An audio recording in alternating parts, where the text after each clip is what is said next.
if you had one chapter that you think of either you like or resonates with your audiences, what's fun to hear you read it, you know. And so you found one, thank God. Okay, I don't know how much should I read. Well, maybe, yeah, if it's a page or two will be fine. All right, I'm just going to start from the beginning. Right. What the singers say about love. I'd seen Kayode once before, in first year, having a bath downstairs. His wet body an assemblage of small perfect muscles. His ass firm and flawless. His dick, my God. I noticed him in the way that one notices something beautiful but unattainable, and did not see him again until second year, when I went with my friend Ekene to a campus celebrities bash. He was going from group to group, talking, swaying to the music, and I only recognized him as someone I had seen before but did not know, until I heard someone say his name. Ekene had talked about him a few times in the past, this handsome boy who made beautiful music.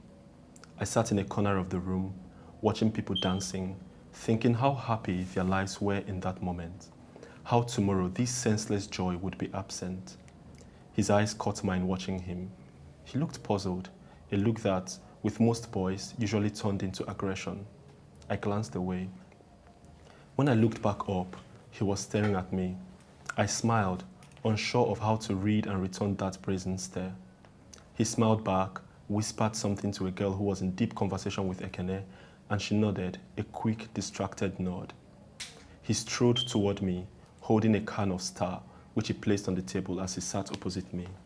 I noticed for the first time the tiny gleaming silver stored in his right ear. Thank you. You seem to be having so much fun, he said, smiling. He had the whitest teeth. You're teasing me, I said. Oh no, I'm not, he said, lifting his arms innocently, and for a moment I believed him. But then he smiled widely and asked, why aren't you dancing? I can't dance, I said. Shrugged. He arched an eyebrow.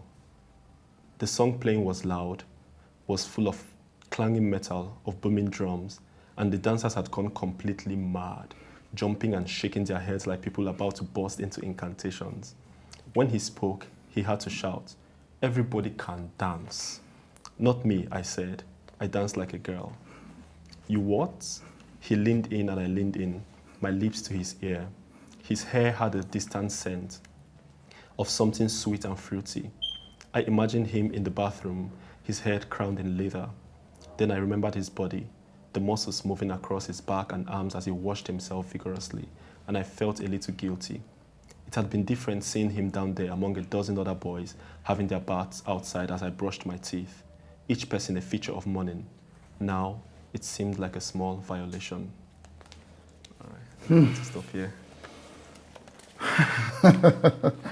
You need to read this book if I hadn't said it before. You know, that thing you said, it felt like violation. There was a part in the book where you said they call it growth, but I call it estrangement. You know, or it felt like estrangement. Those little things, just like he just described a whole ocean of emotion, you know, or a whole ocean of thinking. He just described it in one word, you know, and there was that constant sense that, you know, I think you're that kind of child that was just so deeply observant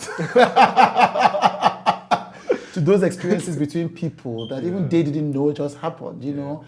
And I think it's just a gift. It's just a gift. I want to mention another thing. You know, talking about describing experiences I didn't think could be described. Yeah. This is the one is good intentions. Yeah. I want to ask about good intentions because this is one of those stories that I thought I know people like this. I felt, however, so this was a relationship between a brilliant lecturer, professor, who was in a queer relationship with not I don't think it was his student. Not his student, but somebody student, there. Yeah. But it felt to me like, did you have to sanitize this person? Because it felt to me like you were very careful for him not to have done anything wrong. Yeah. Yes. So that happened. There was a bit of that. Yes. There was a bit of why? I guess because of like the particularities of the relationship, right? So it's like this. Firstly, there's this lecturer in the Faculty of Arts who is dating a student in the Faculty of Arts, though not in his department and though not his student, right? And I'm like, there's already like, there's Already lines are crossing. Yeah, there's already quite like something there that maybe readers might be a bit uncomfortable with. Yeah. And then of course in the story something had happened, and I needed it to make sense, and that like what was happening to this lecturer in that very towards the last scene of the story comes from a bit of it is homophobic, right? Yeah. And I think I didn't want like the other issues to sort of blur that. Yes. And so like I had to quite like sanitize him a bit. I was like, make it clear, okay, this person is not his student too. Like Because in real life the lines are always not that sanitized. They're always not that sanitized. It's like what you did in Alabama, which is everybody here is fucked up. It's fucked up, and I guess yes, that's how life is. They're messed up, they're fucked up.